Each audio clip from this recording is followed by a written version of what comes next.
सुप्रभात बच्चों। आज हम लोग अपने विषय हिंदी में अपनी पाठ्य पुस्तक क्षितिज भाग 1 जो कि क्लास 9 के विद्यार्थियों के लिए निर्धारित पाठ्य पुस्तक है, तो उसमें से जो हमारी पाठ्य पुस्तक क्षितिज है यह प्रमुख रूप से 2 खंडों में विभाजित है। प्रथम गद्य खंड और द्वितीय काव्य खंड। तो हम लोगों ने अपने जो ऑफलाइन क्लासें थी तो उसमें हमने गद्य खंड का जो सिलेबस था लगभग उसको पूरी तरीके से हम लोग समाप्त कर चुके हैं। तो आज हम लोग जो अध्ययन करेंगे वह हिंदी अपनी पाठ्य पुस्तक क्षितिज के दूसरे खंड जिसका नाम है काव्य खंड। तो उसमें हमने जो पूर्व में पढ़ा था वो थी कैदी और कोकिला नामक पाठ, जो कि माखनलाल चतुर्वेदी द्वारा विरचित कविता थी। तो आज हम लोग सुमित्रानंद पंत के द्वारा विरचित ग्रामसी नामक कविता का अध्ययन करेंगे। तो उस कविता का अध्ययन करने से पूर्व हम सामान्य जानकारी सुमित्रानंद पंत के विषय में प्राप्त करेंगे। तो सुमित्रानंद पंत का जन्म उत्तरांचल के अल्मोड़ा जिले के कौसानी गांव में सन 1900 में हुआ। उत्तरांचल जो कि यह जो है पहले उत्तर प्रदेश का ही एक अखंड राज्य हुआ करता था, जो कि 9 नवंबर सन 2000 में उत्तर प्रदेश से अलग किया गया। ठीक है, तो वर्तमान में उत्तराखंड की जो कैपिटल है वह है देहरादून। तो उनकी शिक्षा बनारस और इलाहाबाद में हुई। बनारस जो कि वाराणसी और इलाहाबाद वर्तमान में इसका नाम प्रयागराज है।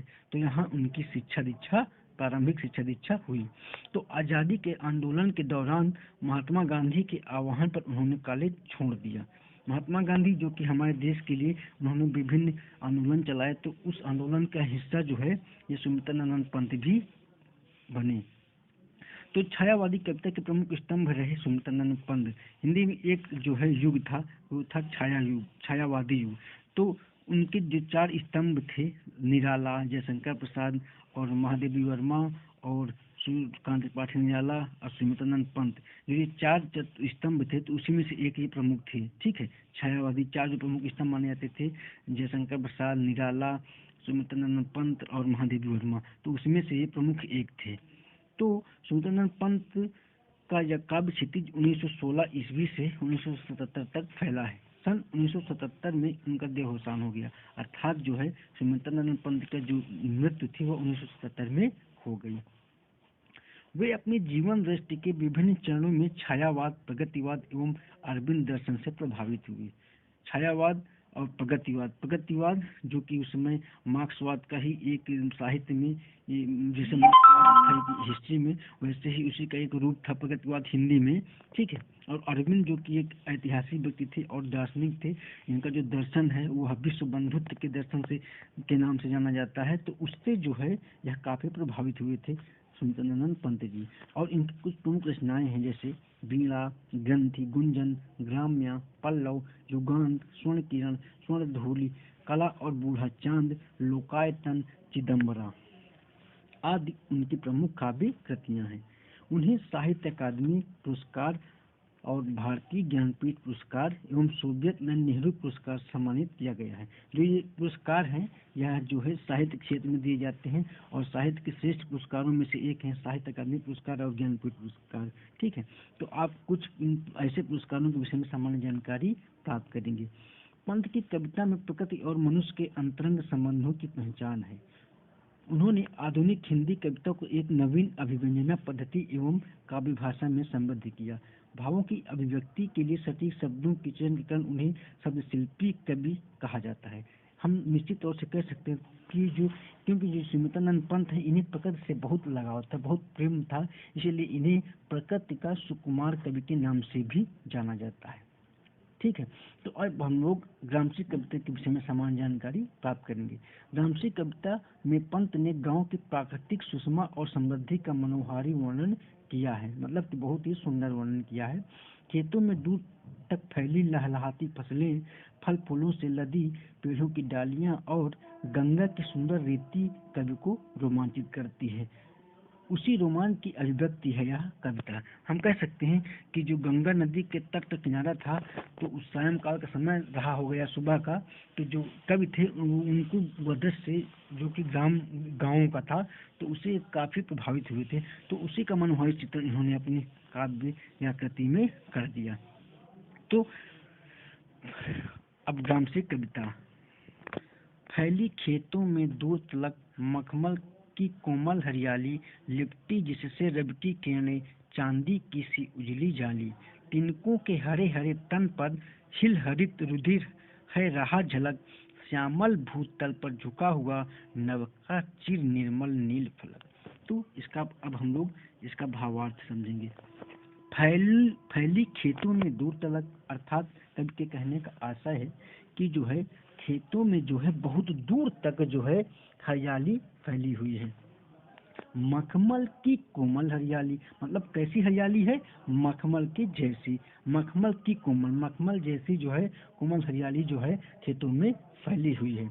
लिपटी जिससे रवि की किरणें, और जो हरियाली है उससे ऐसा लग रहा है कि जो रवि अर्थात सूर्य की किरणें हैं वह जो है उससे लिपटी हुई है। किससे? जो हरियाली है खेतों की उससे। चांदी की सी उजली जाली, और जो है जो सूर्य की किरणें हैं उसकी जो चमक है वो कैसे प्रतीत हो रही हैं? चांदी की सी उजली जाली, मतलब कि चांदी की जैसी, चांदी जो कि देखने में सफेद होती है, ठीक है, तो वैसे ही जो सूर्य की किरणें हैं, सूर्य की चमक है वह जो है फसलों पर जो हरियाली है उस पर ऐसा लग रही कि यह जो है चांदी की जो जाली सी दिख रही है। तिनकों के हरे हरे तन पर, जो तिनके हैं, किसके तिनके? जो वो हरे हरे जो वो है हरियाली है खेतों की, तो उनके जो तिनके हैं, ठीक है, तो तिनकों के हरे हरे तन पर यहाँ पे मानवीकरण किया गया है। किनका? जो छोटे छोटे कण हैं या पौधे हैं, जो तिनके हैं, किसके तिनके हैं? जो फसलों के तिनके हैं, हरे हरे हरियाली जो है, ठीक है, तो तिनके के हरे हरे तन पर हिल हरित रुधिर है रहा झलक। तो जो हरियाली है जब सूर्य की किरणें उस पर पड़ती हैं तो ऐसा लग रहा है कि तिनकों के हरे हरे तन पर, कि जो ये तिनकों के हरे हरे तन है, ये फसलों के जो हरे हरे शरीर हैं, तो हिल हरित रुधिर है रहा झलक।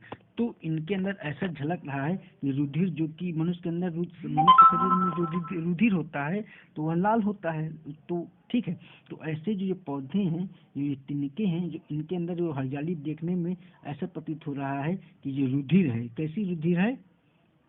हाँ, हरित रंग का रुधिर है, ठीक है। श्यामल भूतल पर झुका हुआ, और जो है श्यामल मतलब सांवला, तो इस हरियाली में जो है खेतों की ऐसी हरियाली में श्यामल मतलब सांवला, भू मतलब पृथ्वी, तल मतलब तल पर, जो पृथ्वी तल है उस पर जो है ऐसा लग रहा है कि जो ये आकाश है वह क्या है? नभ का चिर निर्मल नील फलक। नभ माने बादल का जो चिर है, चिर मतलब कि दूर तक फैला हुआ, ठीक है, बहुत विशाल दीर्घ, तो निर्मल नील फलक, और निर्मल मतलब स्वच्छ एकदम नीला फलक, जो इसका नीला फलक है तो यह काफी दूर तक फैला हुआ है। तो देखने में ऐसा प्रतीत हो रहा है कि जो है ये पृथ्वी का जो मतलब पृथ्वी की जो हरियाली है यह उसको स्पर्श करना चाहता है, अर्थात उसको छूना चाहता है, ठीक है। तो अब जो है इसका भावार्थ समझेंगे।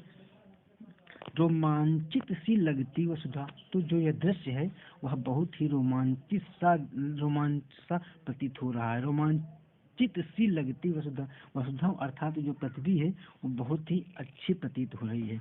आई जो गेहूं में बाली, और कब अच्छी लग रही है जो ये पृथ्वी है? जबकि खेतों में क्या गई है?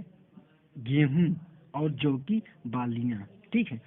अरहर सनई की सोने की किंकरियां हैं शोभाशाली, और जो अरहर है और ये जो सनई है, सनई जो कि उससे उसकी जो छाल है उससे वो रस्सी बनाई जाती है, तो उसके जो फल हैं अरहर के फल और सनई के फल, ठीक है, तो जब वो पक जाते हैं तो मतलब कि घुंघरू जैसे वो बजते हैं। तो अरहर सनई की सोने की किंकरियां, और ये जो है मतलब कि जो जो इनका पुष्प होता है तो ये हल्का स्वर्णनुमा होता है, ठीक है, पीले आकार का। तो किंकरियां हैं शोभाशाली, इनकी जो किंकरियां हैं वो बहुत ही शोभाशाली और बहुत ही अत्यंत सुंदर प्रतीत हो रही हैं।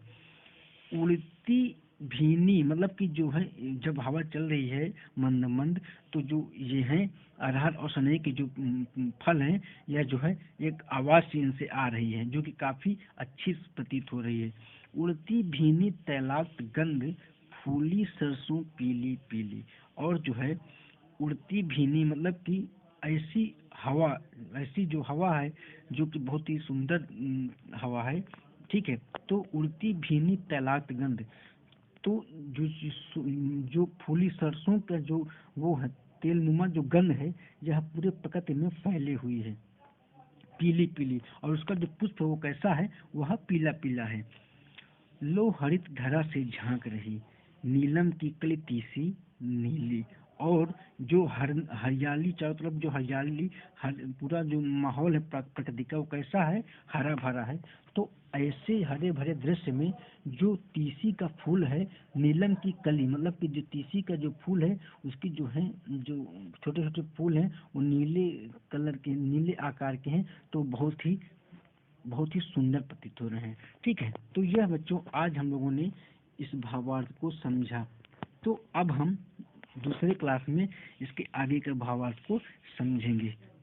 तो आज का जो होमवर्क है वह इसमें से कुछ शब्द हैं जो कठिन शब्द हैं, तो आपको उन्हीं कठिन कठिन शब्द का जो है निवारण उसको लिखना है। ठीक है।